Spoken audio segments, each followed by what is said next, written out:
আসলে বাংলাদেশ ক্রিকেট টিমটাকে আমরা যতই ট্রল করি না কেন, দিন শেষে আমরা বাঙালি। আমরা আসলে যতই মুখে বলি না কেন খেলা দেখবো না, উম, অনেক ধরনের ট্রল করি, অনেক বাজে চিন্তা চলে আসে। বাট আমরা খেলা আসলেই আমরা নির্লজ্জের মতন বসে পড়ি, আর আমরা দলকে অনেক বেশি সাপোর্ট করি।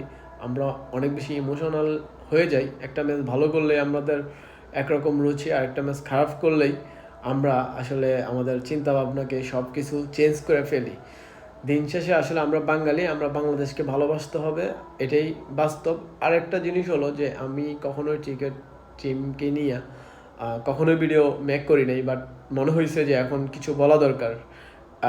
আমরা এটা ভাবলেই তো ভালো লাগে যে বা পৃথিবীর বুকে অনেক ক্রিকেট টিম আছে যারা নাকি ভালো ওয়ার্ল্ড কাপ খেলতে পারে না, বা এশিয়ার মধ্যে অনেক দল আছেন যারা এশিয়া কাপও খেলতে পারে না। আমাদের সৌভাগ্য যে আমরা বাংলাদেশ, যে এশিয়া কাপের মধ্যে আমরা প্রায় প্রত্যেকবারই অংশগ্রহণ করতেছি, এবং কি আমরা এশিয়া কাপের মধ্যে তিনবার ফাইনাল খেলছি।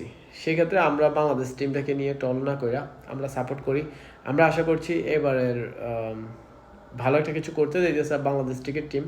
তার মাঝে আজকে হংকংয়ের সাথে যে ম্যাচটা হয়েছে, দুর্দান্ত একটা ইনিংস হয়েছে বাঙালির জন্য। 143 রানের টার্গেটে নেমে লিটন কুমার দাস ভালো একটা ইনিংস খেলতে 50 করতে পারছে।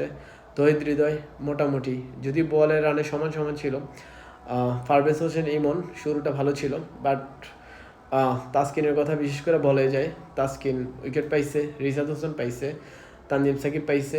এইভাবে যদি আমাদের বোলিং লাইনটা ভালো ধরে রাখতে পারে, যে এত 143 রানের মধ্যে মোটামুটি 20 ওভার শেষ 7 উইকেটে, তো আমাদের এই টাইপের যদি বোলিংটা থাকে, তাহলে আমরা আশা করতেছি যে আমাদের এবার এশিয়া কাপের মধ্যে ভালো কিছু হইতে যাইতেছে। বাট আরেকটা জিনিস হলো যে আমাদের ব্যাটিং লাইনটা আমরা বলবো না খারাপ, যেহেতু দুইটা উইকেট পড়ছে, তারপরে আর বেশি একটা উইকেট হয় নাই। লিটন কুমার দাস একবার লাস্ট বলে যে লাস্ট 1 রানে বাকি থাকতে উইকেট পড়ছে।